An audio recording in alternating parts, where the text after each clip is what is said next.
The man known to history as Adolf Hitler was born on the 20th of April 1889 in the town of Braunau am Inn in Upper Austria. His father was Alois Hitler, an illegitimate child of Maria Schicklgruber. He was already in his early 50s when Adolf was born. A German nationalist, Alois was nevertheless a loyal patriot of the Empire of Austria-Hungary, even after the German Empire was formed in 1871 under Prussian leadership and with Austria-Hungary excluded. He used his mother's name, Schicklgruber, for much of his life, before changing it legally, during which process the name of his stepfather, Hiedler, was misspelled on the legal documentation and mistakenly rendered as Hitler. An ill-tempered and brutish man, Alois worked as a customs official, a semi-military profession in those days, and rose through numerous positions to become a senior customs inspector in Adolf's earliest years. He had 3 different wives and 9 children, of which Adolf was one of the youngest. Adolf's mother was Clara Pölzel, an Austrian woman from a peasant family. She married Alois in 1885 when she was just 24 and he was 47. Clara was noted as a kind and pious woman, though, as we will see, the Hitler family environment was not a good one. There is a theory that Hitler may have been of partly Jewish descent. His grandmother, Maria Anna Schicklgruber, had never married, but she did give birth to a child out of wedlock when she was in her early 40s and nearing the end of her childbearing years. The child in question was Hitler's father, Alois Hitler. The question is, who was Alois's father that had sired him with the unmarried Maria Anna? Many years later, in the early 1930s, a senior Nazi official, the future governor of the Nazi General Government of Poland, Hans Frank, was charged with investigating this very issue. Though his official report contained nothing controversial, in private elsewhere, he stated that he had come across evidence which pointed towards Alois's father, Adolf's grandfather, potentially being Leopold Frankenberger, a member of the Jewish Frankenberger family in whose household Maria Anna worked for a time as a cook. Frank noted that the Frankenberger family had later paid for much of Alois's upbringing in a manner which was suggestive that Leopold felt some responsibility for the child. Historians have tended to approach Frank's claims with some skepticism, although a DNA study produced in 2010 yet again suggested that Hitler may have had some Jewish heritage.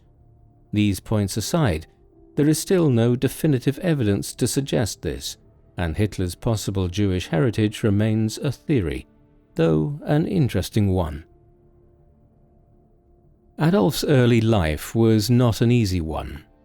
His 3 older full siblings from Alois's marriage to Clara, Gustav, Ida, and Otto, all died in infancy in 1887 and 1888, Otto just days after he was born, while both Gustav and Ida died of diphtheria within a few weeks of each other in December 1887 and January 1888. This meant that Adolf was Clara's eldest surviving child. She doted on him, and it has been speculated that some of Hitler's narcissism in later years stemmed from his relationship with his adoring mother. The same certainly could not be said of his father. Alois Hitler was a tough, brutish man. A heavy drinker, he spent much of his time in local taverns. When he did return home, there was no affection displayed towards his wife and young Adolf, or his other children. He regularly physically attacked Clara and his children, and it was a tense and violent environment in which Adolf grew up. There is also a growing consensus that Hitler developed monarchism in his youth, where his right testicle did not descend.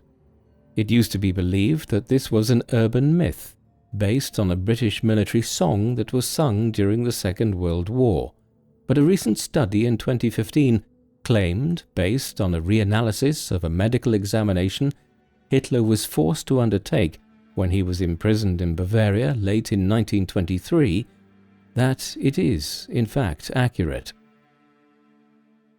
The Hitler household was also an itinerant one during Adolf's youth. Alois continued to work as a senior customs officer during the early 1890s. In 1892, he was transferred to the town of Passau and worked there for another 2 years before being reassigned again to Linz, one of the largest urban centers in Austria. Although Clara had just given birth to another child, a boy named Edmund, and so she remained in Passau for a time with Adolf, Edmund, and Alois Jr. and Angela, 2 older children from Alois's earlier marriage to Franziska Matzelsberger.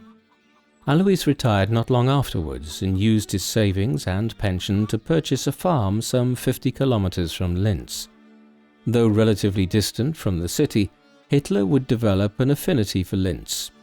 After Alois's efforts at farming failed, the family moved back to Passau in the late 1890s. Here, Adolf's younger brother Edmund died in 1900, though by then he did have a new younger sister, Paula Hitler.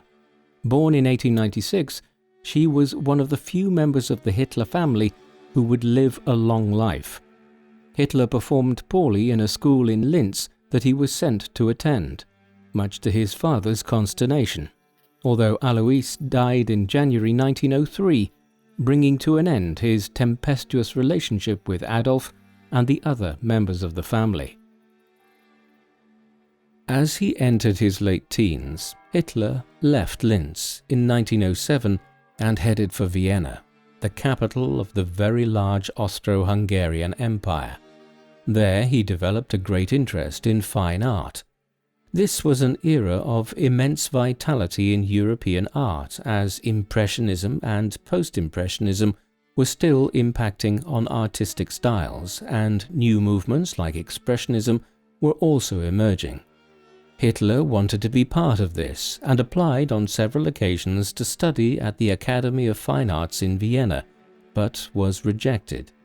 This disappointment was compounded by the loss of his doting mother from breast cancer on the 21st of December 1907.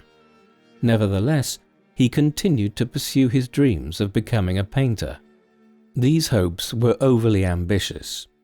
Hitler's watercolor paintings and other pieces from the late 1900s and into the early 1910s reveal a painter of very modest ability. He was able to paint a functional landscape scene and a decent representation of famous buildings around Vienna, but his paintings lacked any depth or emotional resonance. Unsurprisingly, many critics who viewed his work at the time advised him to steer his career towards architecture, and over time his paintings of buildings, notably Die Karlskirche im Winter, painted in 1912, did show some technical improvement. In 1909, Hitler's pursuit of his dream of becoming an artist had placed him in a dire economic position as he ran out of what small amount of money he had received following the death of his parents in 1903 and 1907. He soon began acquiring odd jobs as a labourer and also managed to sell some of his watercolour paintings, though these were not being sold to galleries, but rather as functional pieces people bought to furnish their homes with generic scenes of Viennese life. Eventually, he ended up homeless for a time, effectively living for much of 1909 and 1910 as a tramp, moving between homeless shelters in Vienna and boarding houses for men.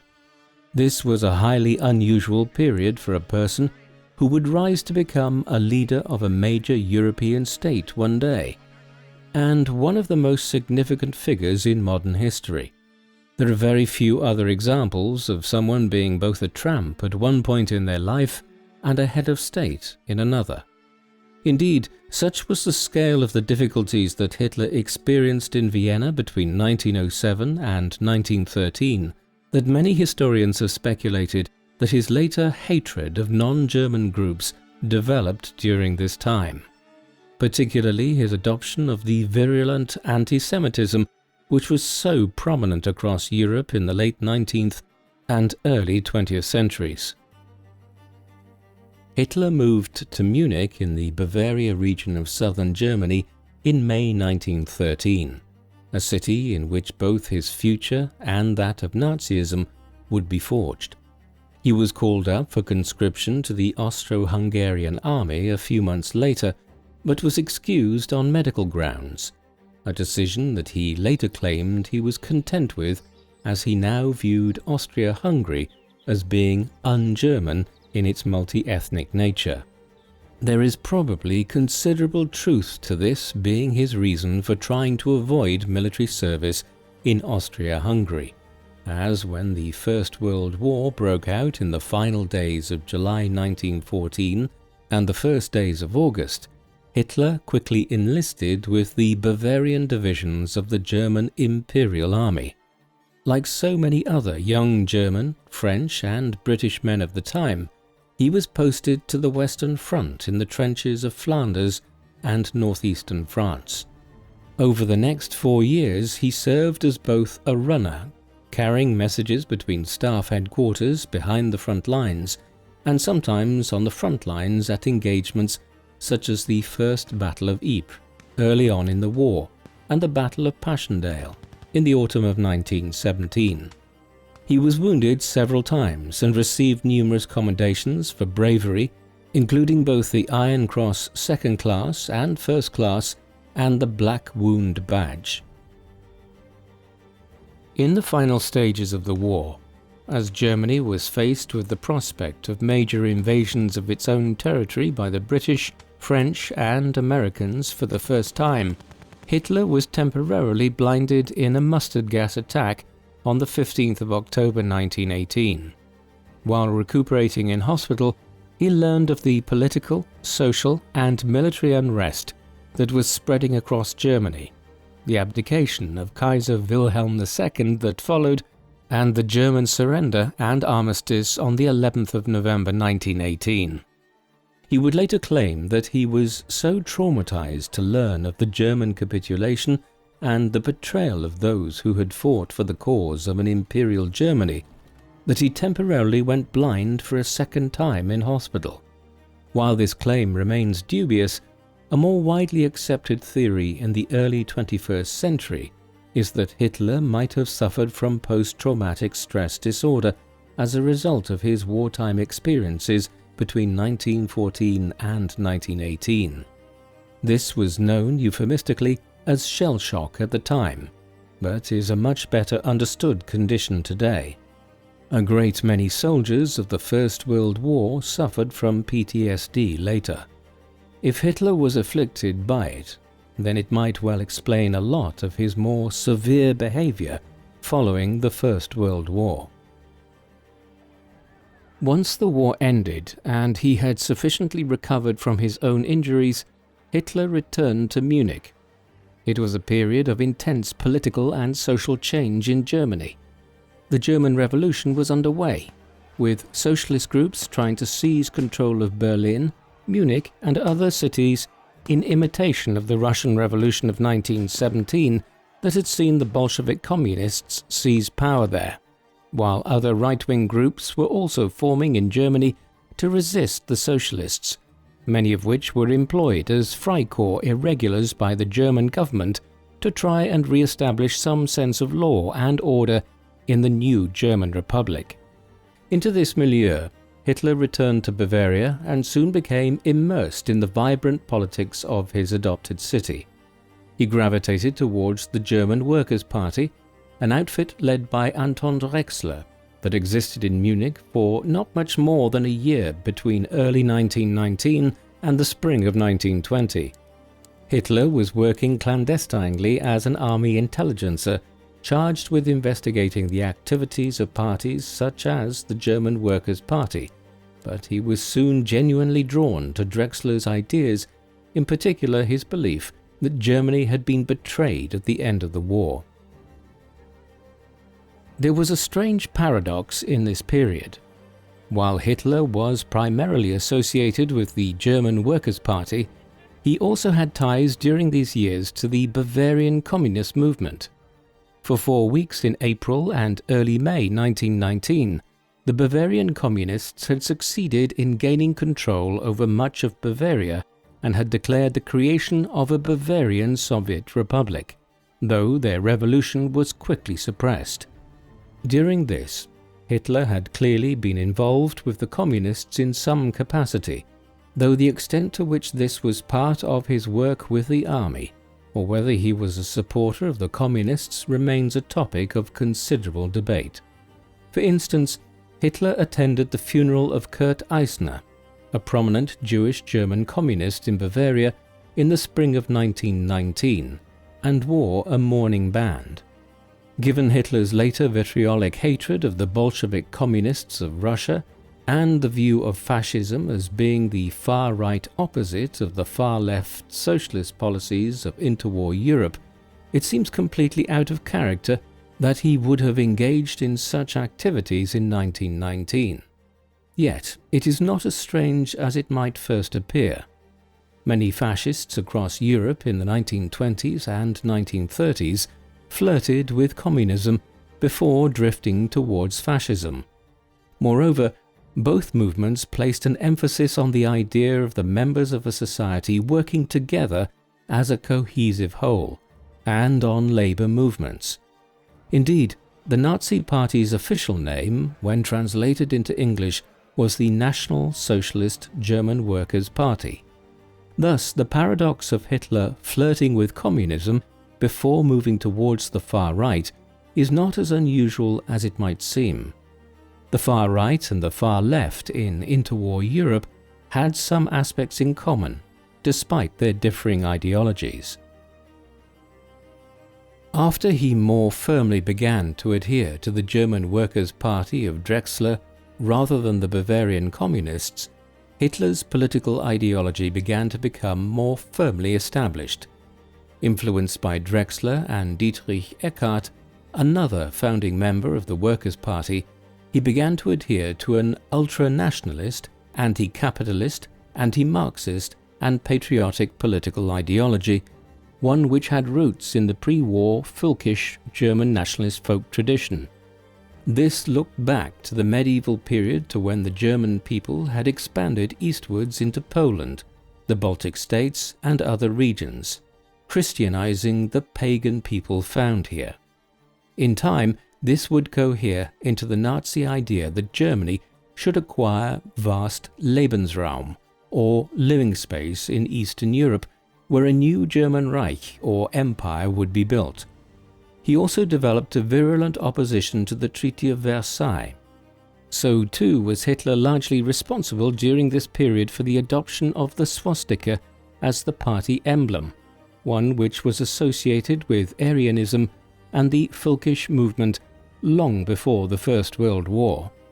It was also in 1919 and 1920 that Hitler's existing anti-Semitism became much more extreme, with many individuals like himself in Germany in the post-war years beginning to associate the Jewish people with German defeat in the war. As early as September 1919, he was writing to some of his new political associates in Munich in apocalyptic terms about the complete removal of the Jewish people from German society. In order to appeal to individuals who might have been briefly inclined to support the Bavarian Communist movement in 1919, in the spring of 1920, the name of the German Workers' Party was changed to the National Socialist German Workers' Party. The acronym for this in German is where the term Nazi comes from. The black swastika on a red background now fully emerged as the emblem of the party. From its inception, Hitler, who was now discharged from the army around the same time and committed himself fully to the Nazi movement thereafter, was one of its central figures. In the anarchic political environment of Munich in the early 1920s, he emerged as a noted speaker at political rallies, his energetic performances drawing large crowds, sometimes more out of curiosity than any major desire to join the Nazis. In the summer of 1921, he exploited a controversy over a proposed merger with the German Socialist Party, based out of the city of Nuremberg, as a means to outflank his former mentor, Drexler, and become the new leader of the Nazis. The 2 years that followed between 1921 and 1923 were important in growing the Nazi movement, though its popularity did not extend much beyond Munich and the wider Bavaria region, while this was also a period when key members of the later Nazi government, such as Hermann Göring, Heinrich Himmler, Ernst Röhm, and Rudolf Hess, first joined the Nazi Party. The first occasion on which Hitler and the Nazis came to notoriety beyond their immediate sphere of political fringe groups in Munich and Bavaria was in the early winter of 1923. By then, the crisis of the German Revolution and the hyperinflation that had ravaged the German economy after the war were finally beginning to abate as new currencies, the Rentenmark and the Reichsmark, were introduced. Hitler decided the time was ripe to try and seize power in a military coup before the government fully stabilized the situation. On the night of the 8th of November 1923, he and approximately 600 members of the Nazi Sturmabteilung, or SA, seized control of one of the largest beer halls in Munich and declared their intention to take control of the city and then the wider government of Bavaria. Their attempted coup was a pathetic one. Hitler delayed into the early hours of the morning of the 9th, and by the time wider Nazi units were being called to act in different locations, several Bavarian officials, who had been allowed to escape the previous night at the beer hall, had alerted authorities, and the city police and security forces were in place to stop the march of the Nazis through central Munich the following morning.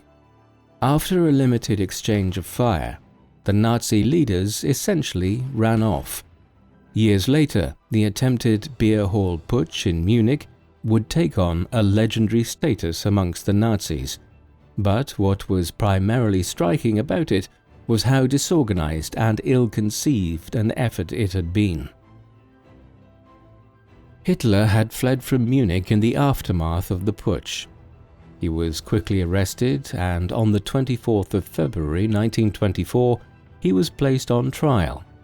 It would last 5 weeks. Hitler ultimately lost the legal battle and was found guilty of high treason in fomenting an attempted coup d'état. But he emerged successful from the trial insofar as it garnered quite a lot of regional and even national press attention for him to promote his views about German politics and society. He was given a sentence of 5 years, which it was intended he would serve at Landsberg prison. However, Hitler would ultimately serve less than 1 year, even with time served during his trial taken into account. Moreover, his months at Landsberg prison in 1924 were formative in his political outlook. It was here that he determined that the Nazis would henceforth seek to use the parliamentary process to destroy the Weimar Republic from within. He also composed much of his sprawling political testament here, Mein Kampf, meaning my struggle. It is easy to dismiss Hitler's political tome today as simply a statement of his racial views. That certainly was a major factor in it, but there were a great many other sections to what ultimately became a long book, ones describing the use of new Nazi and German paramilitary units to govern the continent, and notions surrounding the acquisition of Lebensraum, or living space in the East, to build a vast new Germanic empire in Europe. Hitler and much of his ideas in Mein Kampf were a byproduct of his belief in racial hierarchies, a tendency in Europe in the late 19th and early 20th centuries which categorized different racial or ethnic groups not through the religious lens that they had been viewed in centuries gone by, but instead through allegedly scientific arguments. This involved everything from scientists collecting skulls and measuring them to allegedly demonstrate that some racial groups had bigger brains than others, to repurposing the theories of Charles Darwin to argue that not only had human beings evolved through natural selection, but that some racial groups, such as the Germans, British and other people of Europe, had evolved beyond other human groups in places like the Americas, Africa and parts of Asia. At its most extreme, adherents of this view on the different races of the world and eugenics argued that there was a legitimate argument for furthering the more advanced races over the allegedly less advanced ones through political and social movements.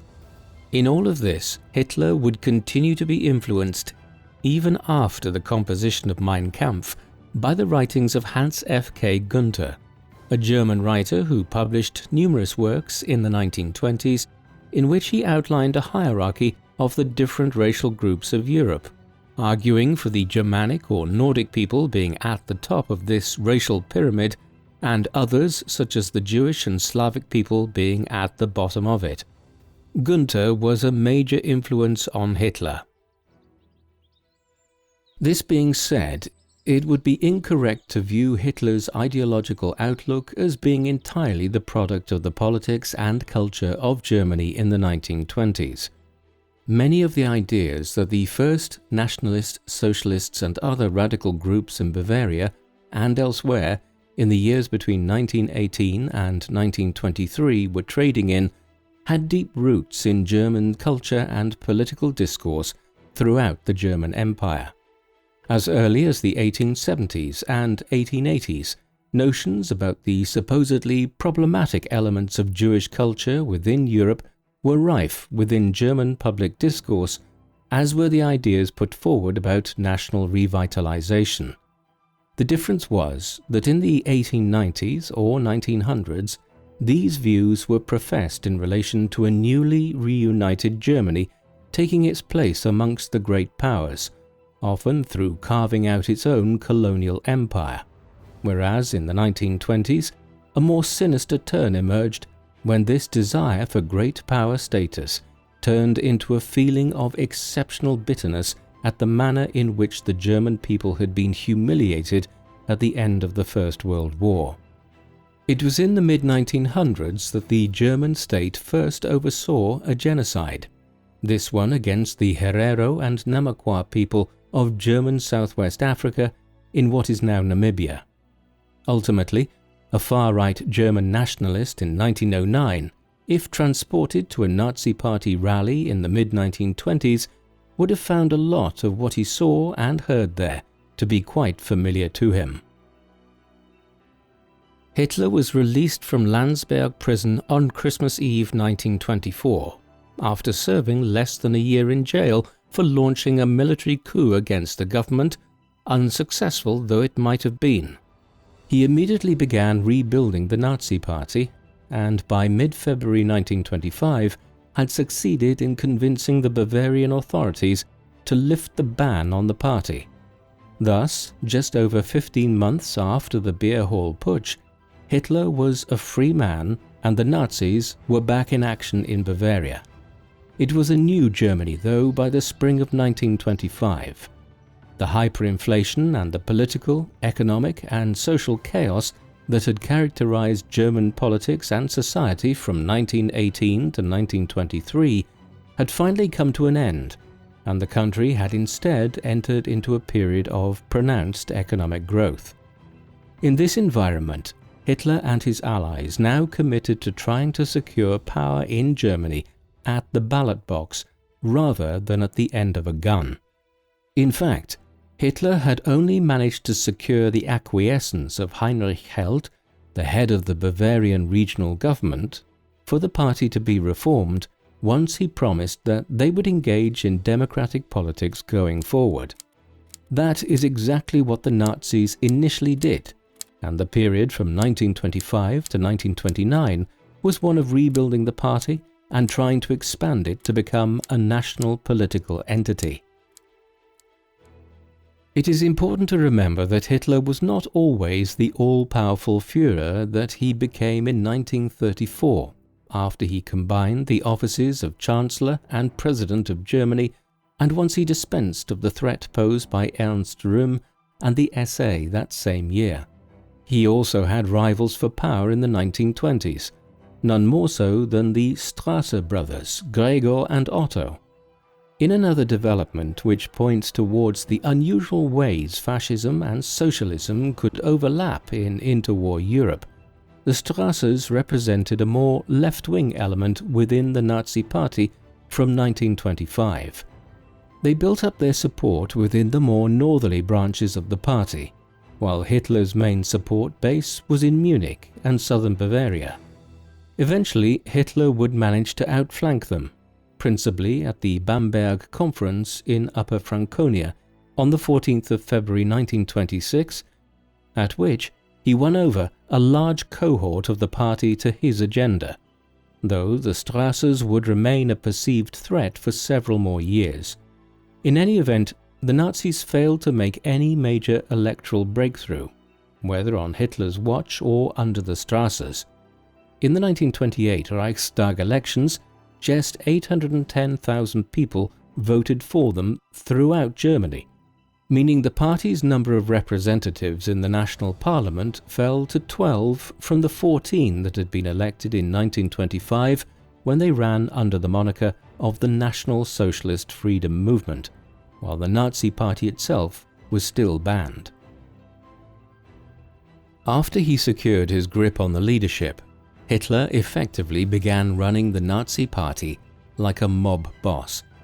The Nazis were primarily based out of Munich, though with branches in other cities to the north, much like the Italian-American Mafia expanded westwards from New York and Chicago in the interwar period. While they were engaged in parliamentary democracy in their new iteration from 1925 onwards, they were still steeped in illicit activity, their paramilitary wings like the SA and SS using violence and intimidation to further the party's interests, while the proceeds of crime were often used to fund the party machinery. Individuals met with Hitler in various locations around Munich and were handed out orders on how to promote the Nazi mission. There were few of the democratic inner workings one would expect of a normal political party, with votes on key matters and appointments. Instead, Hitler dispensed patronage like a mafia don, while members of crews were put in place to run Nazi operations in various districts, towns and cities. This methodology would continue long after Hitler's ascent to power, and eminent historians of the Third Reich have noted the manner in which the Nazis in power operated as a series of interpersonal relationships between Hitler and leading ministers and officials. This was not a cabinet-style form of governance, but rather a pyramid, with Hitler at the top, followed by a lower layer of sub-bosses and then a broader layer of enforcers and henchmen. Soon, a fourth layer would be added in the shape of the German people in much the same way as entire communities can become the subjects of criminal organizations where they become extremely powerful. There was often scandal thrown into the mix within Nazi circles in Munich in the late 1920s and into the early 1930s. Some members engaged in activities which were deemed to be sexually or socially deviant by the standards of the time. Indeed, the Nazis seemed to continuously attract eccentrics and social outcasts during the 1920s, and social gatherings of party members were often peculiar affairs. Hitler was not above attracting scandal himself. In 1925, his 17-year-old half-niece, Geli Raubal, a daughter of Hitler's half-sister Angela, moved with her mother to Bavaria, Angela's husband having died many years earlier. There they were in regular contact with Adolf, and eventually Angela became a housekeeper to her half-brother, and she and Geli moved into his home. From late 1927 onwards, Hitler became more and more controlling of his half-niece's movements, often restricting her from leaving his apartment. It was soon rumoured that Hitler and Gailey were involved in a sexual relationship of some kind, although historians have been unable to disentangle to what extent this is true or whether it was largely the byproduct of a campaign by the Strassers and others to discredit Hitler. Whatever the exact nature of it, there is no doubt that the relationship was an inappropriate one between half-uncle and half-niece, and was probably sexual to some extent. Some individuals who were in Munich in the early 1930s even later claimed that Gailey may have fallen pregnant with Hitler's child in 1931. We will never know the truth of this. Gailey was found dead in Hitler's apartment in Munich on the 18th of September 1931, after apparently shooting herself. Hitler had left the city to visit Nuremberg earlier that evening after arguing with Gailey. After her death, Hitler became profoundly depressed and later allegedly claimed that she was the only woman he ever loved. What was especially controversial about the entire episode between Hitler and his niece was that it occurred at a critical juncture for the Nazi leader and his party's ascent to power. The Nazis were a joke in the eyes of most Germans throughout the 1920s, a potentially dangerous one given their efforts to overthrow the regional Bavarian government in Munich back in 1923, but certainly not an organization that many people believed could ever realistically claim control over Germany. Their electoral showing after Hitler was released from Landsberg at the end of 1924 reflected this. They had obtained just over 2.6% of the national vote in the 1928 Reichstag elections, and the percentage would have been much slimmer had it not been for a solid base amongst disaffected men in Bavaria. Thus, the sudden and rapid rise in popularity of the party following the Wall Street crash of late 1929 and the Great Depression which followed it caught many people by surprise. It should not be attributed to any great strategy on Hitler's part. The Nazis, with their message of bitterness, resentment and anger, had simply been out of vogue during the prosperous years between 1925 and 1929. Now, in the early 1930s, they captured the zeitgeist of a changed Germany experiencing a fresh crisis. In the federal elections of September 1930, nearly 6.5 million Germans voted for them, more than any other party except the Social Democratic Party. Hitler was an important component of the Nazi Party's success in the early 1930s. Though it may seem peculiar to us with the benefit of hindsight and the passage of nearly a century, the strange performance by Hitler at political rallies in which he delivered raging speeches almost in a reverie were enormously popular in the crisis years of the Great Depression. Many people who joined the Nazi movement during these years and who went on to occupy senior positions within the Third Reich spoke after the Second World War of the personal magnetism of Hitler, and he developed an almost messianic following. Yet it was not this alone which led to the Nazis' growing success. It was the bitterness of the German people combined with an immensely effective propaganda and marketing campaign overseen by figures like Joseph Goebbels, the Nazi propaganda czar.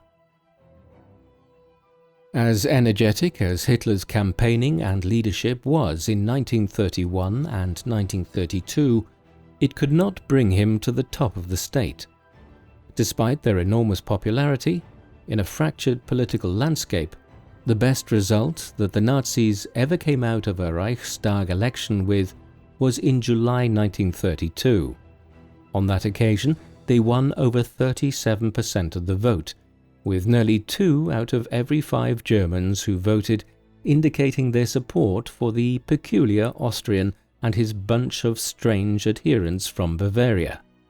This made them the largest party in the Reichstag by quite some margin, but with none of the other parties willing to countenance offering them sufficient support to form a working coalition government, Hitler was left on the sidelines, proclaiming his utter unwillingness to enter government unless he was made Chancellor of Germany.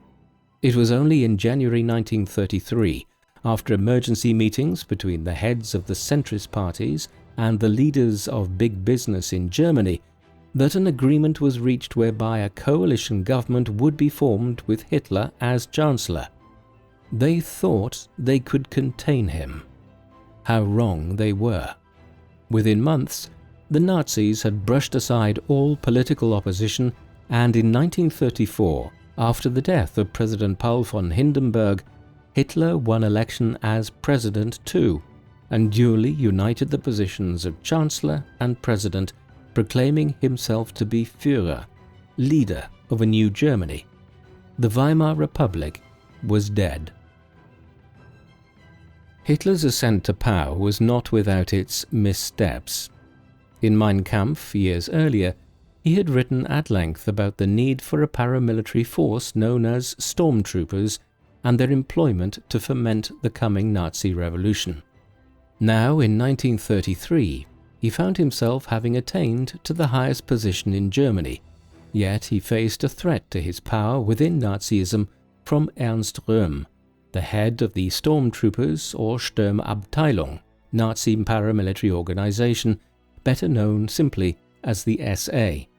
By the end of 1933, the SA had more than 3 million members and continued to grow, with some speculating that the much smaller Reichswehr, the very small national army that the Weimar Republic had been allowed to retain under the terms of the Treaty of Versailles, would soon be absorbed into the SA, and that Röhm would become head of the German armed forces and a threat to Hitler in the process. And Röhm displayed all the characteristics of a person who felt he was a rival to Hitler. Hitler and his closest allies acted on the 30th of June 1934, launching a series of attacks across Germany which lasted into the 1st and 2nd of July.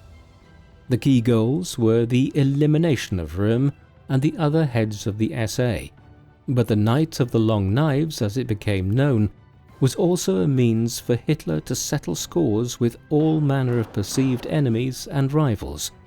These included the murder of Gregor Strasser and several officials involved in foiling the Munich Putsch a decade earlier. It was all a sign of how ruthless the Führer could be after acquiring power. When Hitler secured power in 1933 and 1934, he did so with the goal of quickly revitalizing Germany's economic, social, political, and military fortunes, all with the goal of initiating a new European war that would overturn much of the rest of the First World War and make Germany the dominant power on the continent. This is often depicted as a war of revenge against Britain and France, but it was more complex than this. Certainly, Hitler wanted to reverse the humiliation of the Treaty of Versailles, but his primary purpose in instigating a new war was ideological, aiming to acquire vast new territories to the east of Germany, where the new German Third Reich would primarily be an empire stretching from the River Rhine to the Ural Mountains. Yet given the diplomatic alignment of Europe in the aftermath of the First World War, he was in little doubt that this would probably necessitate a conflict with Britain and France, and that it would be best to neutralize France on Germany's western border to the greatest extent possible. With all this in mind, Hitler began taking steps immediately to bolster the German armed forces, and from 1935 onwards, Germany was openly rearming in breach of the Treaty of Versailles. One of the first major moves of the new regime was to begin acting on the anti-Jewish views Hitler had put forward in Mein Kampf years earlier, and which he continued to articulate in his speeches and political rhetoric thereafter. On the 1st of April 1933, just over a week after the passage of the Enabling Act that allowed Hitler and the Nazis to rule by decree, a national boycott of Jewish businesses was decreed, while in mid-May, Nazi book burnings targeted works by Jewish authors in particular.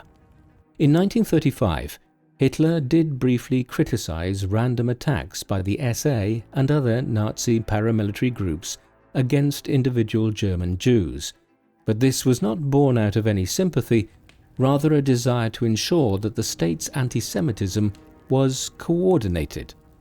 Thus, at a special meeting of the German Reichstag at Nuremberg in September of that year, Hitler instructed several Nazi government ministers and officials to begin drawing up the Nuremberg Laws, a series of pieces of legislation which effectively moved to make second-class citizens out of Germany's Jews, forbidding marriage and intercourse between Jews and non-Jews in Germany, as well as targeting Jewish businesses and banning Jewish people from employing Germans of a certain age and gender.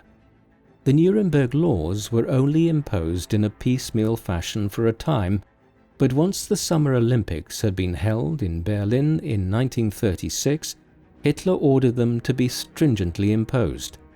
The Kristallnacht, or Night of the Broken Glass, in which thousands of Jewish homes, businesses and synagogues were attacked, and hundreds of Jews were arrested, with many being killed, followed on the night of the 9th of November 1938 as the Nazi drift towards the Holocaust gathered pace. We might ask what daily habits the Führer kept once he came to power. While he was a workaholic, he was one of a different kind to many modern workaholics. For instance, he often did not rise until 10 a.m. or 11 a.m., or, depending on his schedule, sometimes close to midday. Conversely, he would work long into the night, with some who knew his habits in Berlin and the Wolf's Lair in later years attesting to the fact that he regularly stayed up until 3 a.m. or 4 a.m. working. An animal lover, he kept numerous dogs over the years, of which his German shepherds Blonder and Blondie were the most well known. This extended to adhering to a largely vegetarian diet, long before this was in any way common in European societies, something which he adopted in the mid-1930s, although he occasionally did eat meat and fish. Having smoked heavily in his younger years, often as many as 40 cigarettes a day, he quit and even offered gold watches to any of his associates who were also able to break the habit. He also quit drinking alcohol for the most part in the mid-1930s, though again would still imbibe small amounts on very rare occasions.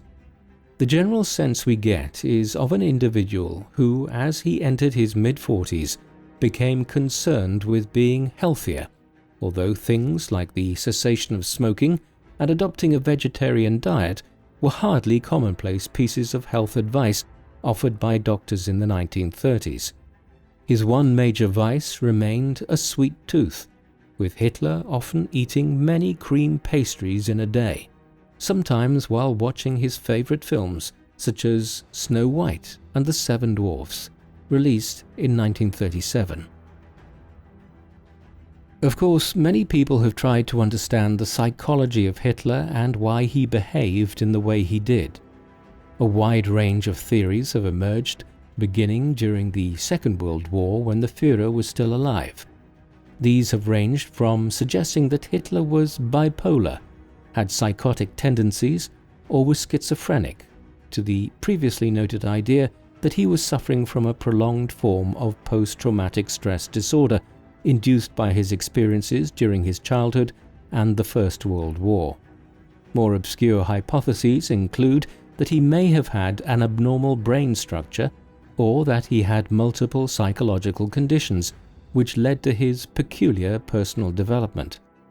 Unfortunately, reaching a firm conclusion on this issue has been hampered by the fact that Hitler's body would be burned, and very few of his remains survived beyond the end of the Second World War, meaning that an autopsy, which might inform how his physical health impacted on his psychological well-being, could not be carried out. In the absence of concrete evidence of any kind, the most plausible explanation is that Hitler exhibited symptoms of histrionic personality disorder, paranoia bordering on schizophrenia, narcissistic personality disorder, and borderline personality disorder, perhaps with PTSD.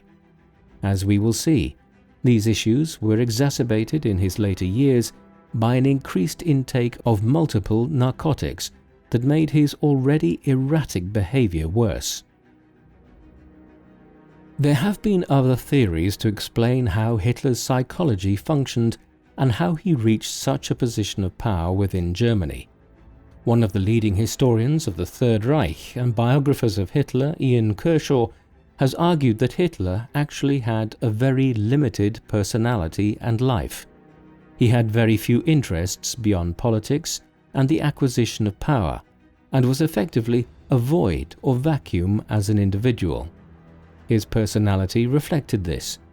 Instead, Kershaw argues, Hitler was able to reach such a position of power because of social and political undercurrents that had been present in German society for decades and which Hitler became the fulcrum for the expression of in the 1930s. Even when he attained power, he took a decidedly hands-off approach to many aspects of government. However, his manipulation of his underlings and his creation of a competitive environment in which ministers and officials all competed against one another to curry favor with the Führer combined to ensure that Hitler's wishes were being executed across Germany and then Europe without the dictator ever having to become personally involved. This, after a phrase by a Prussian civil servant, Werner Willekens, has become known as the working towards the Führer theory, the idea that Nazism functioned in a way in which all individuals sought to achieve the designs of Hitler, sometimes almost unconsciously. Despite his many ailments, Hitler was contradictorily said to have been rather mild-mannered and amiable when in company he liked in the period between his ascent to power in 1933 and the zenith of the Third Reich in 1941. This was also the period in which he formed the most important relationship of his entire life, one which would end in a very brief marriage, though, as with everything with Hitler, it was not without considerable turmoil. In October 1929, right around the time the Wall Street crash was preparing the ground for the Nazis to rise in popularity, Hitler met 17-year-old Eva Braun, who was working at the time in the office of Heinrich Hoffmann, a photographer employed by the Nazi Party.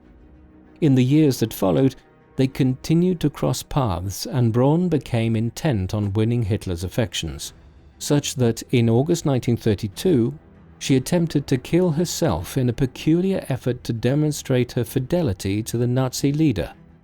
It worked, and thereafter their relationship became more and more serious. A second attempt to kill herself in 1935 led to Braun becoming a permanent fixture of Hitler's household, and from 1936 onwards she might be described as his partner, as he ended other fleeting courtships he had engaged in during the 1930s. However, they would not marry until April 1945, and their relationship remained extremely private, with Hitler instead cultivating an aura of a leader who remained a bachelor, wedded to Germany rather than to any woman. Upon assuming control of Germany in 1933, Hitler's plan had been to gradually strengthen Germany's economic and military position with a view to launching his war of revenge against the European powers in 1941 or 1942, the belief being that Britain, France and others would begin to rearm as well once they saw what Germany was doing. The British and French did do so, and it is something of a myth that prime ministers in London and Paris like Stanley Baldwin, Neville Chamberlain and Léon Blum simply did not respond to the growing threat posed by the Nazis. Still, they did not rearm at anything near the same speed as Germany. Hence, by 1937, Hitler was aware that the start date of the intended war could be moved forward. Matters accelerated thereafter.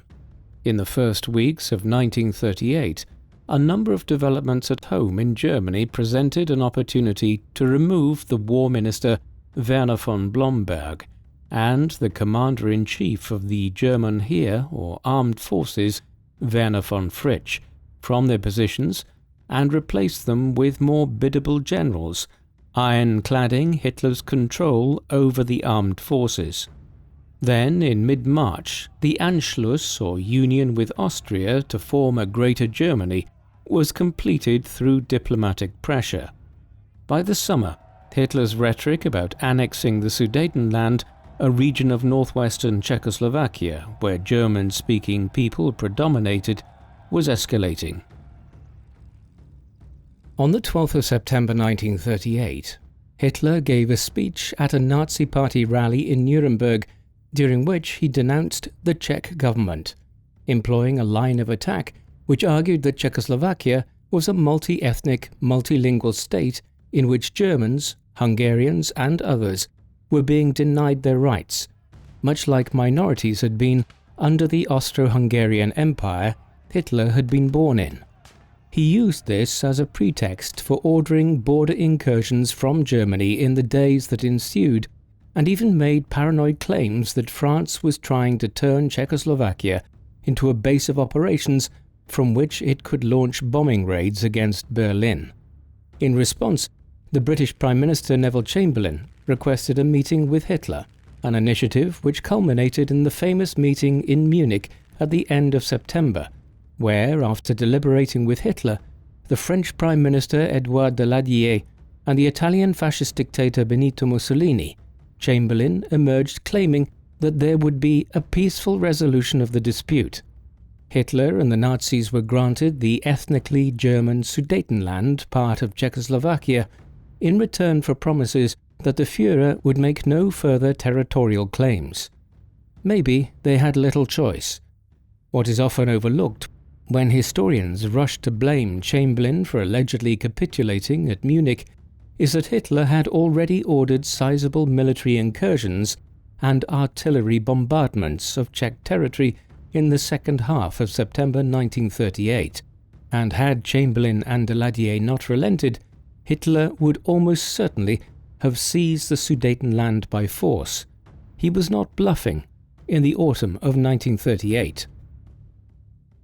In retrospect, many people might wonder why the leaders of Britain, France and other nations placated or appeased Hitler and the Nazis for as long as they did in the 1930s. Firstly, in assessing any historical situation like this, one needs to be wary of reading events backwards, looking at the actions of the Nazis during the Second World War and assuming that statesmen like Chamberlain and Daladier should have predicted what would happen years later. They cannot have expected the horrors of the death camps or the carnage that would ensue during the war, though some, such as the future Prime Minister and British war leader Winston Churchill, saw Hitler for what he was early on. Others simply viewed Hitler and the Nazis as the lesser of two evils. The economic crisis and instability of the Great Depression years had seen parties and movements which inhabited the two extremes of the political spectrum rising in popularity in most European nations. Faced with a choice between the communists on the far left or fascists and corporatists on the far right, some viewed the fascist approach as the better of the two options in the 1930s. It is for this reason that we find individuals like the former British Prime Minister David Lloyd George and a great many other prominent British people visiting Germany between 1935 and 1938, and forming a positive view of the economic revival that the Nazis had overseen and how it had staved off the rise of the communists in the country. The Munich Conference and Agreement also points towards the often tepid relationship between Hitler and the Italian fascist leader Benito Mussolini. Despite both being ideological fascists, and Mussolini's movement having formed the template for fascist movements and how they might seize power in the 1920s and 1930s, the pair were not such firm allies as their later alliance would suggest. At Munich, Mussolini, who was uneasy about Germany's advance to the Alps and the Italian border, was wary of Hitler and demanded some limited Austrian land concessions to the east of Venice as the cost of his acceptance of the German acquisition of the Sudetenland. It is sometimes overlooked that when Germany went to war with Britain and France a year later, Mussolini's Italy did not become involved immediately, holding its powder dry until the 10th of June 1940, after the British Expeditionary Force had fled back to England and Paris was about to fall. It was only then that Mussolini optimistically fixed his mast to Hitler's, realizing he could expand his own dominions by allying closely with the Germans. Hitler would always consider him a more junior partner, a feeling which became stronger in the course of 1941, 1942 and 1943, when German armed divisions constantly had to come to the rescue of Italian armies in North Africa, the Balkans and Italy. More reticent still was the Spanish dictator General Francisco Franco, who, despite having acquired considerable support from Germany and the Nazis in the 1930s, at the time of the Spanish Civil War, decided to remain outside of the larger European war, despite German negotiations for him to join the growing Axis alliance between 1939 and 1941. Circumstances would soon create a situation wherein Mussolini moved closer to Hitler and the German fascist movement. The Munich Agreement was almost dead on arrival, and no sooner had Hitler overseen the annexation of the Sudetenland than he began preparing for the fuller conquest of Czechoslovakia. In mid-March 1939, exactly a year after the Anschluss, diplomatic pressure was ratcheted up against the government in Prague, and within days, German armed divisions began rolling over the border into the country. The conquest of it was completed when the Czech government agreed to annexation on the basis that it would be given considerable autonomy within the growing Third Reich. Hitler agreed to this, and then immediately reneged on his promise. From Prague Castle on the 16th of March 1939, he issued a declaration in which he noted the creation of a new protectorate of Bohemia and Moravia. A Czech civil government remained in existence, but in reality, the new ruler was a German governor personally appointed by Hitler. The aftermath is very well known. Within weeks, Hitler stepped up his rhetoric concerning lands Germany had lost in Poland through the Treaty of Versailles. On the 1st of September 1939, after a ridiculous false flag operation was carried out to try to suggest that Germany was acting in self-defense, the Germans invaded Poland. 2 days later, the British and French declared war on Germany, commencing the Second World War. Hitler now moved to recast his position as Führer, moving from being a peacetime leader whose primary goal was to rejuvenate the German state, to now being a war leader who would oversee the German conquest of Europe. Hitler very nearly lost his life just 10 weeks into the war. There had been many assassination attempts against him already in the 1930s. For instance, back in 1932, in an effort to prevent the popular political leader becoming chancellor before he reached that office, several local Bavarians had posted poisoned letters to Hitler. A cadre of officers within the Foreign Office in 1935 were planning to murder their boss, believing he would bring disaster upon Germany if left in charge. The closest of these early plots came on the night of the 8th of November 1939. Georg Elser, a German carpenter with left-leaning politics, had come to believe that Hitler would bring destruction upon the nation. Thus, he planted a bomb under the podium where Hitler was scheduled to give a speech that evening to mark the 16th anniversary of the attempted Munich Putsch back in 1923.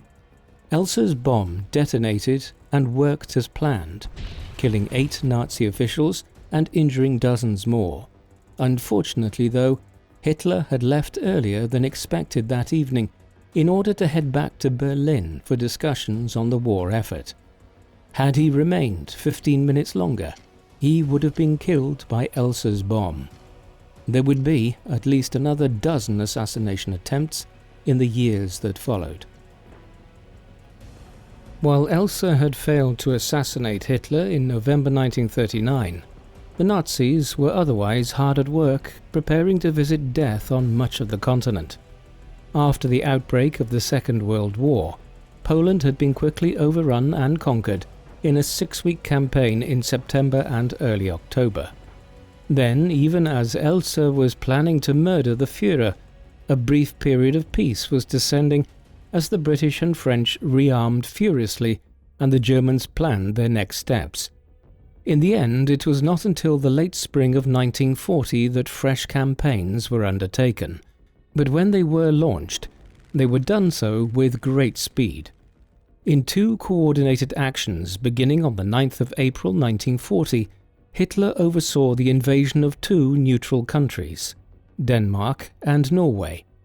After their swift conquest, the attention turned westwards, and a month later, the German Wehrmacht attacked 3 further neutral nations, Belgium, the Netherlands and Luxembourg, before finally heading into the cauldron of the First World War, northeastern France.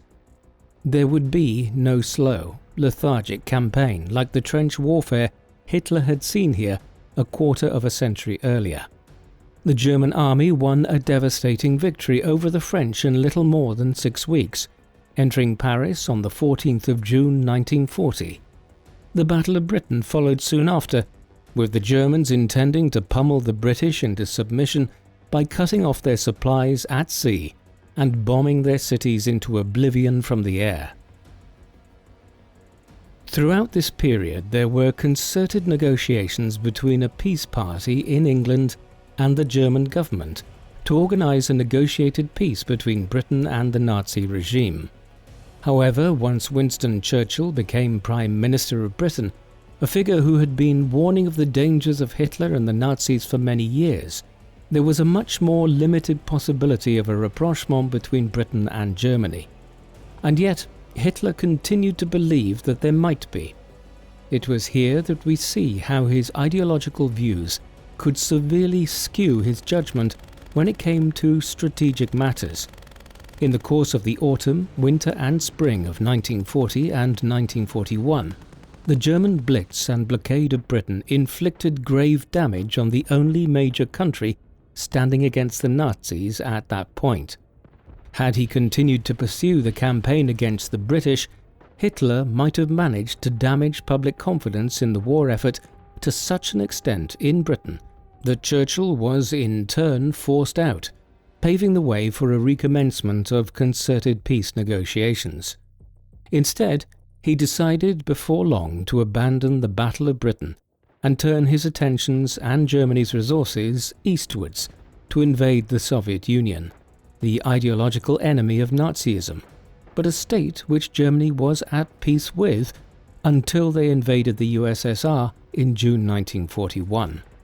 Hitler's ideological stringency simply convinced him that as fellow Aryans, and what he perceived as a civilized race like the German people, the British would eventually see sense and ally with Germany against Bolshevism. It was the first of several major strategic errors he made based on his ideological tunnel vision, which contributed to German defeat in the Second World War. Hitler's growing plan for the invasion of the Soviet Union from late 1930s onwards was predicated on the mistaken assumption that as soon as a large show of German force was displayed, and the blitzkrieg warfare that had been employed with such devastating results in the Low Countries and France was brought to bear, a swift victory would also ensue in Russia. He was closely involved in the organization and planning of Operation Barbarossa, the code name for the operation derived from the name of the famous high medieval German emperor who had done much to extend Christianity and German power into the pagan east of Europe. Hitler made a major mistake in all of this. Firstly, He failed to take sufficient stock of the extent of land involved in trying to capture Leningrad, Moscow, Stalingrad, and numerous other cities east as far as Arkhangelsk and Astrakhan. Secondly, he didn't account for the fact that the Red Army could suffer catastrophic losses of hundreds of thousands of men at a time in July, August, September and October 1941, which it did, and still be able to put forward sustained resistance outside Moscow and Leningrad when the worst of the winter struck. Hitler, it seems, had also failed to fully learn from Napoleon's invasion of Russia in 1812, when the Tsar had simply ordered the abandonment of Moscow and the devastation of the countryside to deprive the French of vital resources. Hitler was critical to the planning and execution of Operation Barbarossa, and was one of the main driving forces behind the decision to abandon the Battle of Britain and attack the Soviet Union, though it should be noted that most of the generals of the Wehrmacht were in agreement with the plan. Some expressed reservations about elements of the strategy that Hitler wanted to employ, but nearly all were agreed that victory would follow. Many of the leading German commanders in 1941, it must be remembered, were veterans of the First World War, who had experienced Germany's massive victories over the Russian Empire at that time. As such, it is something of a myth that Hitler pursued Operation Barbarossa in the face of opposition from many senior German commanders. This would be a war of unbridled violence, with Field Marshal Wilhelm Keitel issuing the Barbarossa Decree to the German High Command on the 13th of May 1941, 6 weeks before the invasion began, on Hitler's orders, an injunction which effectively called for a war of extermination and would later be shown as clear evidence at the Nuremberg trials of the manner in which the German war had been criminal in basic intents. The invasion commenced on the 22nd of June 1941, with 3 million German military personnel invading the Soviet Union. For nearly 4 months, the Germans would meet with unparalleled success, inflicting millions of casualties on the Soviets in terms of men killed, wounded and captured, and seizing control of vast amounts of territory and cities like Minsk and Kiev in the autumn of 1941. However, the blitzkrieg here was unlike what had been seen in France and the Low Countries a year earlier. Eventually, in the course of September and October, Hitler's forces began to run out of energy and met with stiffer resistance. Ultimately, they would stop short of seizing Moscow and Leningrad that winter, and the war on the Eastern Front would turn into a war of attrition. There is something of a myth concerning the German invasion of 1941. By late October and November, the Germans had advanced as far as the outskirts of Leningrad and Moscow. It was here that the German war effort ran into what would ultimately become a fatal issue. They finally met concerted Russian resistance outside the two cities, while the German lines were stretched, their men tired, and their tanks running short on fuel and other vital supplies. Then, to compound matters, it turned out that they had not been issued with adequate winter clothes as the worst of the Russian winter set in, causing hundreds of thousands of German men to become injured or immobilized through frostbite, or even to die, with many losing fingers, toes, or worse.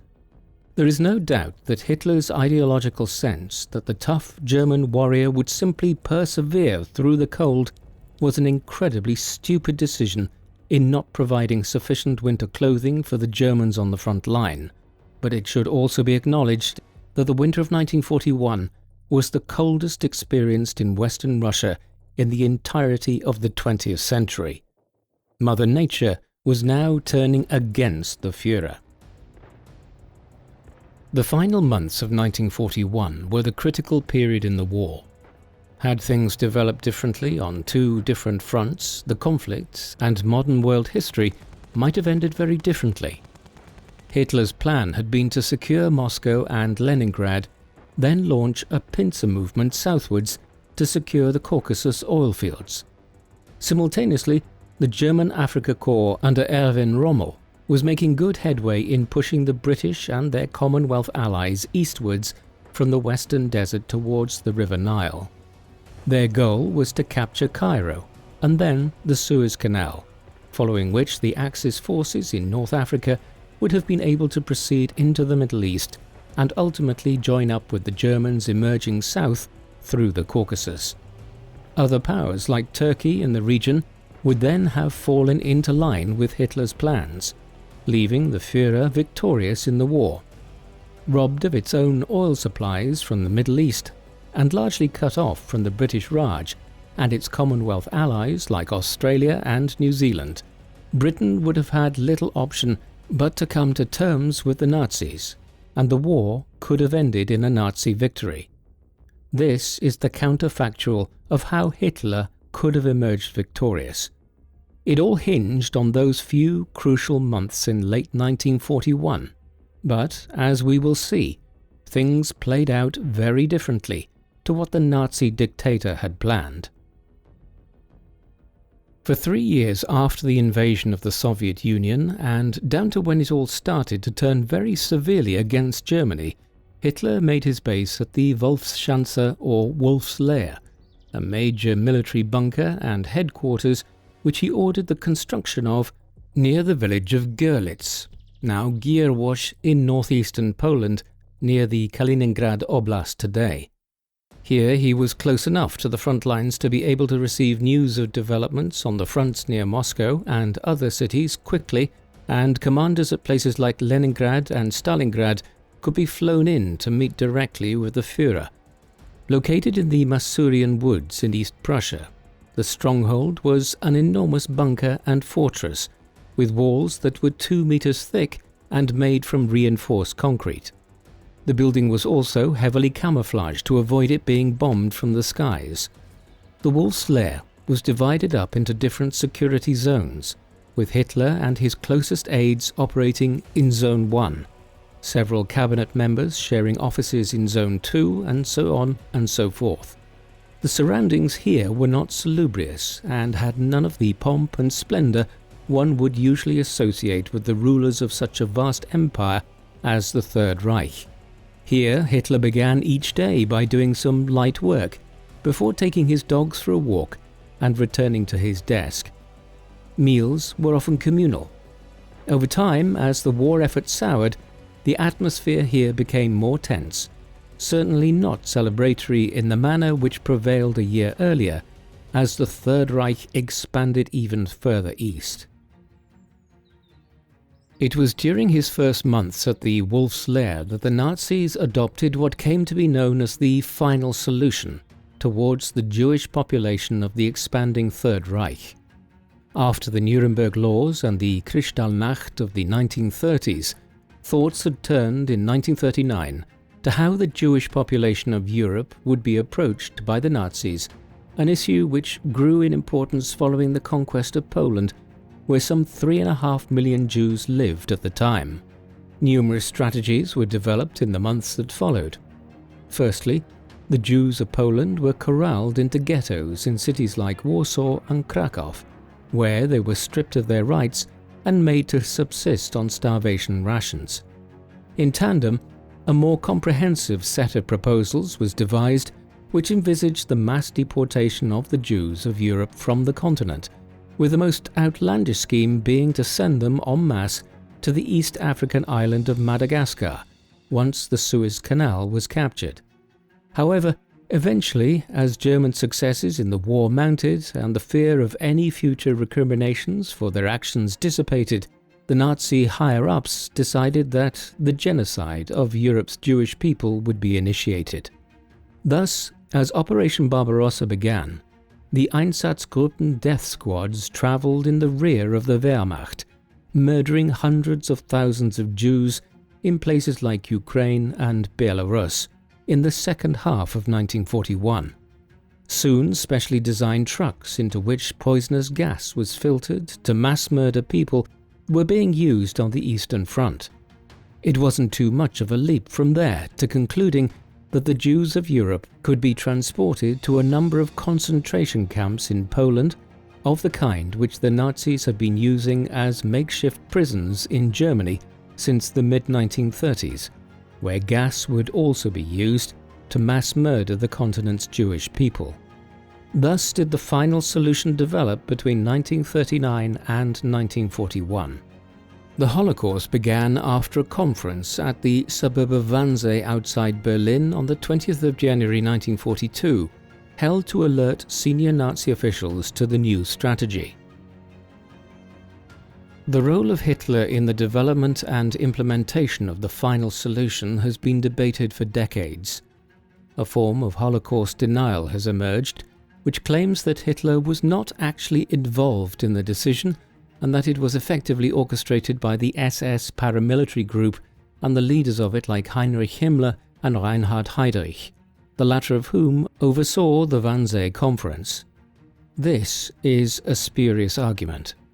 While it was indeed the SS who oversaw the concentration camp system and hence the management of the 6 death camps Auschwitz-Birkenau, Treblinka, Sobibor, Chełmno, Majdanek and Belzec, this does not constitute evidence of any kind for the SS going rogue and acting without the authorization of the Führer. Indeed, we find Hitler in December 1941 authorizing the final solution during a meeting with Himmler. Thereafter, he left Himmler and the SS to carry it out in collaboration with the Gestapo and other entities in much the same way that he delegated things like the governance of countries like the Netherlands and Norway to imperial governors, or would eventually place ministers like Joseph Goebbels and Albert Speer in charge of running the war economy in Germany itself. Instead, Hitler focused his attentions on the war effort and, in particular, the campaign against the Soviet Union. The fact that he never visited the death camps means little. The decision to murder approximately 6 million of Europe's Jews, along with numerous other minority groups such as the Roma and Sinti, ultimately lay with Hitler. The decision by the Nazis to initiate the final solution and to engage in ever more extreme programs of racial mass murder was indicative of their growing confidence in 1940 and 1941 that they would soon dominate all of Europe and would never be held to account for their actions. But even by the time a cadre of senior Nazi bureaucrats were meeting at Wannsee on the 20th of January 1942 to discuss the practical application of the final solution across the Third Reich, the situation had changed on the Eastern Front in a manner which would ultimately spell disaster for the Nazi cause. Here the Germans had failed to gain a complete victory over a foe in a matter of 6 or 7 weeks. That would have been entirely expected in a nation the size of the Soviet Union. But when the Germans failed to take Leningrad and Moscow before the winter set in, and then Russian resistance was galvanized into late 1941 and early 1942, Hitler and his generals would have been aware that this was a major setback. It was compounded by the entry into the war of the United States, with its great industrial power and wealth, on the side of Britain and the Soviet Union in December 1941, after it was attacked by Germany's ally, the Empire of Japan. 1942 would see bitter fighting on fronts in Eastern Europe, North Africa, and the Pacific. But it was really in early 1943 that the tide turned as the Germans and Italians were defeated in North Africa and the Soviets started pushing the Germans back towards Berlin in Eastern Europe, that the changed nature of the war became evident to all but the most delusional figures. An interesting report was produced on Hitler's psychology around the time of this decisive shift in the war. Entitled The Mind of Adolf Hitler, it was drawn up in 1943 by Walter C. Langer, an American psychoanalyst who was tasked with assessing Hitler's psychological state based on the available evidence and producing a report for the Office of Strategic Services in the US. Basically, the government wanted to know how Hitler might act as the war went on. Lange's report would have been disheartening for those who read it, though it was strikingly prescient in its predictions. He first traced what was known about Hitler's personality, based on a wide range of different evidence, including accounts by people who had known him. From these, Lange concluded that Hitler was a complex mix of a neurotic psychopath with schizophrenic tendencies. As the war continued to turn against Germany, Lange predicted Hitler's emotions and actions would become even more volatile. He correctly surmised that the Führer, who had once so reveled in speeches before large audiences, would become more reclusive. As criticism of the regime mounted, new assassination attempts would be made, possibly involving senior elements within the army, but Hitler would staunchly refuse to countenance any surrender or negotiated peace. He would, Lange predicted, probably try to kill himself before he ever had to face justice for his actions. It is a fairly remarkable document, as virtually everything Lange predicted eventually did come to pass in the course of 1944 and 1945. As the war turned against the Germans in the course of late 1941 and into 1942, the Nazis moved towards what is generally termed total war. Eventually, Hitler would appoint the Nazi propaganda minister and one of his most trusted acolytes, Joseph Goebbels, as Reich plenipotentiary for total war. On the 18th of February 1943, at the Sportpalast in Berlin, Goebbels gave a famous speech in which he asked the audience, quote, "Are you and the German people determined, if the leader orders it, to work 10, 12, and if necessary 14 and 16 hours a day, and to give your utmost for victory?" The inference here was that the German people would enter into a total war economy to try to emerge victorious in the conflict under the eyes of Hitler as the Führer. The Nazi leader would consequently oversee the development of a total war effort through 1942, 1943, and 1944, one in which the German people were required to make some sacrifices, but where in reality the people who really suffered were millions of Polish, Czech, and other ethnic workers that were brought in as slave laborers to keep the German war economy running. Meanwhile, at the heart of this was a dictator who was beginning to behave in an increasingly erratic manner, much as Lange had predicted in The Mind of Adolf Hitler. Hitler's decisions were less consistent from 1942 onwards. His temper grew, and he tended to dismiss generals, commanders, and officials for small perceived infringements of his orders or their inability to live up to his unrealistic expectations. By 1944, Hitler was a very different figure to the one who had ruled Germany for much of the decade between 1933 down to 1942, when the war effort had clearly started to go wrong. Perhaps the most glaring element of this erratic behavior concerned Hitler's relationship with the senior-most German generals and commanders. As soon as military setbacks began mounting from late 1941 onwards, he began retaliating against his leading commanders, blaming them for German military reverses. This was in stark contrast to the period between 1939 and the autumn of 1941, when Hitler had generally tried to claim credit for German strategic successes, claiming that he was the mastermind of the Nazi takeover of most of the European continent down to October 1941. It was only when the German advance on Moscow and Leningrad faltered, and it became clear that the knockout blow would not be struck before the winter set in, that Hitler suddenly started asserting that the generals of the Wehrmacht were the ones making the decisions after all. Like a supreme narcissist, Hitler took credit for it when things went right on the battlefield, and then blamed others when they went badly. A striking example was that of the German tank general Heinz Guderian, who was successively promoted by Hitler between 1939 and 1941 after playing a critical role in the Polish campaign, and then the Blitzkrieg assault on the Low Countries and France. Having been involved in the stalled drive towards Moscow, Hitler dismissed him from his command during the winter. This tendency only became more pronounced as the war went on, such that eventually Hitler ended up coming back to figures like Guderian and reappointing them to senior commands once their replacements had failed to make miracles happen on the Eastern Front. Try though he might to siphon off the blame for Germany's military defeats on the generals of the Wehrmacht, the reality was that Hitler was increasingly responsible for some of the more tactically stupid decisions.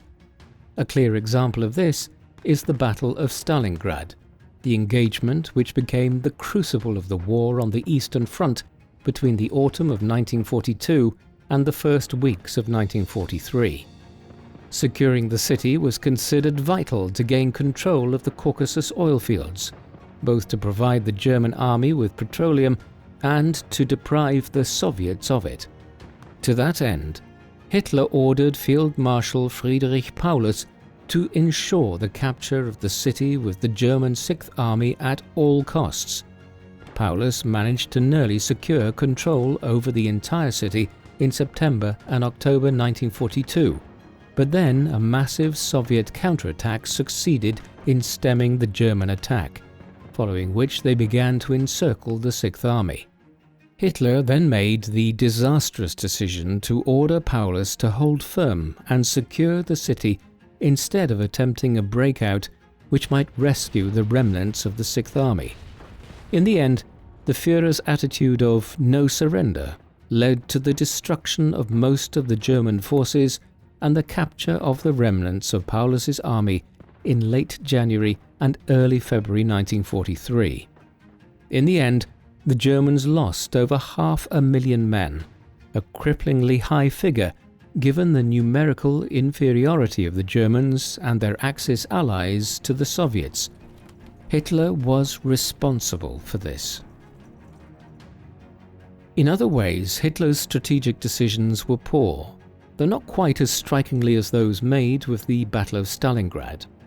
For instance, the series of massive fortifications and defensive points which Hitler ordered the construction of all along the coast of France, the Low Countries, Western Denmark and Norway, through Führer Directive No. 40 on the 23rd of March 1942, and what became known as the Atlantic Wall, was semi-successful insofar as it did make the Allies think very hard about how they would launch an amphibious assault on Western Europe in the summer of 1944.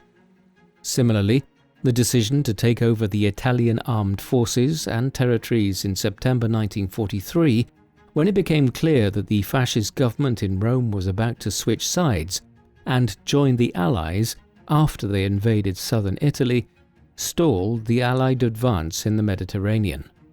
But all of these measures point towards an awareness of the futility of the war effort after a certain point. Issuing commands to build a giant series of defences across the Atlantic coast of Europe indicates that Hitler realised the strategic situation had changed immensely over the winter of 1941. Yet surrender or a negotiated peace of any kind was never countenanced by the Führer. He transformed Germany into a death cult in the process. As the war shifted in this way, Hitler was becoming an increasingly frail individual. Some of this was the result of the most serious assassination attempt he faced during his entire reign as the Nazi dictator, one which again fulfilled part of Langer's predictions in The Mind of Adolf Hitler. On the 20th of July 1944, a cohort of German army officers, led by Friedrich Olbricht and Klaus von Stauffenberg, conspired to leave a briefcase full of explosives in a conference room in the Wolf's Lair during a meeting. Hitler was chairing there. They then initiated an attempted coup, but, unbeknownst to them, the briefcase had been placed in such a way that Hitler did not suffer the full impact of the explosion and survived. The plotters were rounded up in the hours and days that followed, and Hitler ordered the Gestapo to oversee a ruthless policy of eliminating anyone who was connected to the plotters in the slightest manner. However, the Führer had not escaped unharmed. The conference table shielded him from the worst impact of the blast, but he suffered a perforated eardrum and numerous other injuries. A stenographer attending the meeting was killed, and over 20 people were injured, a sign of how close the 20th of July plot came to ending Hitler's life and changing the course of the war. The injuries which Hitler sustained in the 20th of July plot added to his many health issues by the closing year of the war. There has been much recent study of his conditions by historians. These have concluded that he was variously suffering from physical ailments such as the damage to his hearing and wounds from the blast, as well as many other potential afflictions, including things like Parkinson's, syphilis, Huntington's disease, and severe stomach and bowel problems. Some of these theories would explain how his hands developed serious tremors and shakes in his final years, and other afflictions of that kind. What then compounded the problem was that Hitler employed an experimental physician, Dr. Theodor Morell, a figure who began flooding Hitler's system with a growing cocktail of narcotics and bizarre potions to treat his many ailments and allow him to continue functioning as Germany's ruler and war leader.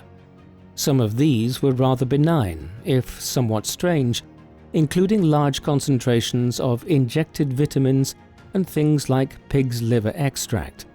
However, others were potent narcotics.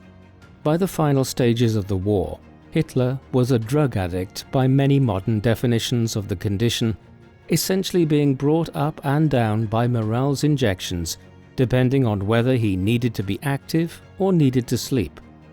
He cut a frail and ill figure in the Wolf's Lair and the Berlin bunker in 1944 and 1945, one very different from the energetic Führer of the 1930s. By the late autumn of 1944, the Allies were advancing in Europe on all fronts. The Western Allies had opened Western fronts in France and were massing in Eastern France and the Low Countries for a winter offensive towards the Rhineland, while the Soviets were liberating Western Ukraine, Poland, and parts of the Balkans and the Baltic States region. Accordingly, the decision now needed to be made to abandon the Wolf's Lair and retreat back to Berlin for the final defense of Germany. This occurred on Monday the 20th of November 1944, by which time the Soviet advanced divisions were just 15 kilometers away.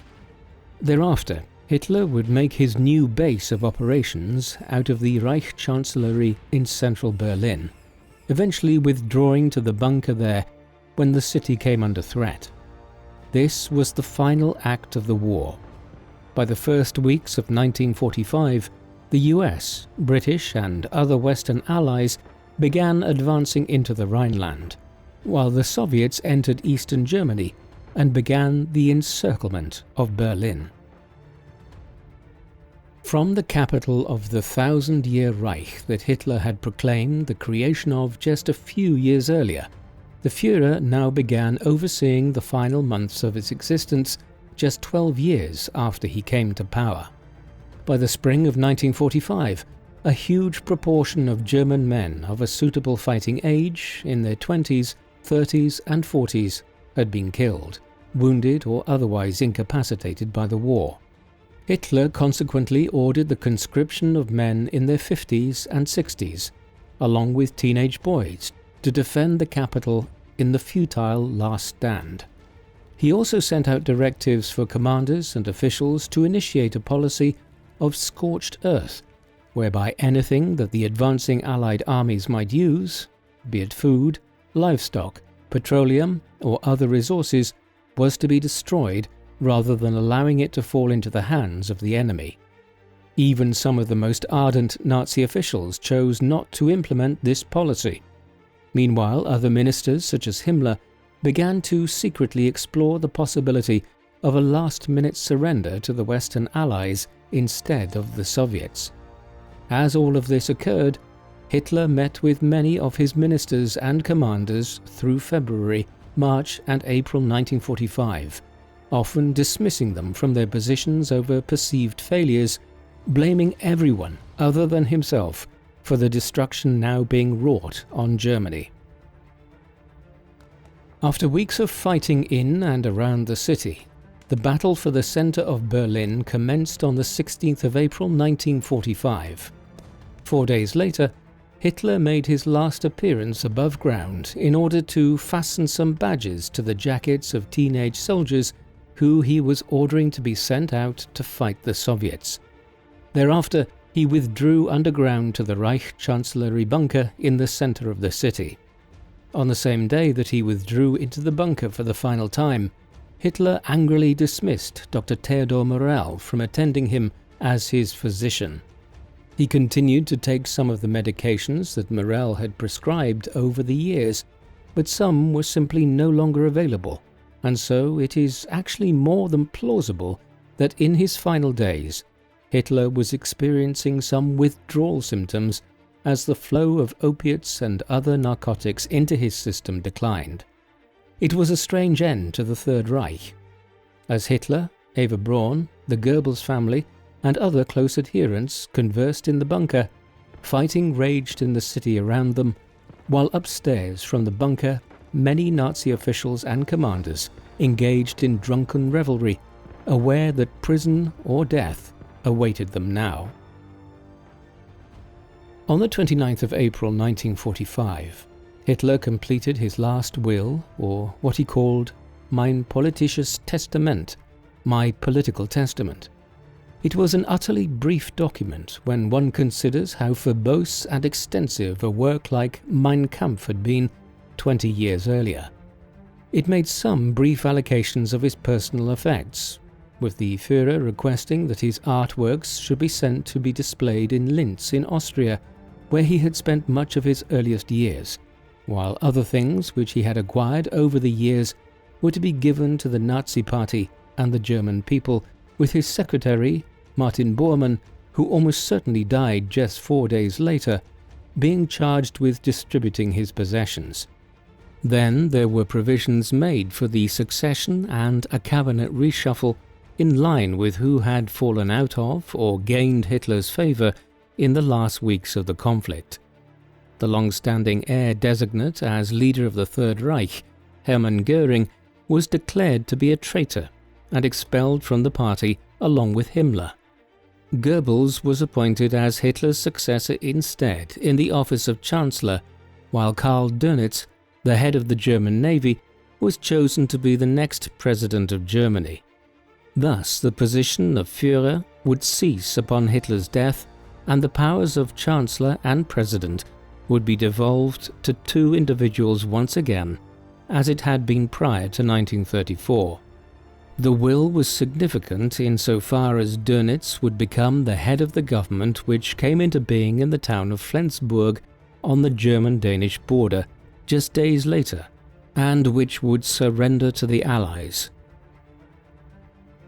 Once the last will and testament was completed, Hitler began preparing to take his own life along with Eva Braun, whom he had married not long after midnight on the 29th of April. He also learned that day that his Italian ally Benito Mussolini had been killed in northern Italy. Although Hitler had been provided with cyanide pills in order to end his life, in the end he shot himself in the temple in the afternoon of the 30th of April. He was 56 years of age at the time. Eva Braun ended her own life using the cyanide pills. Thereafter, attendants took their bodies upstairs to the Reich Chancellery garden and doused them in fuel before setting them on fire, even as the Soviet Red Army shelled the city centre of Berlin. Very little remains were ever recovered from the Chancellery garden, and there were conflicting accounts of what fate their dental remains had experienced thereafter, leading to conspiracy theories that Hitler had not died at all and had gone into hiding after the war.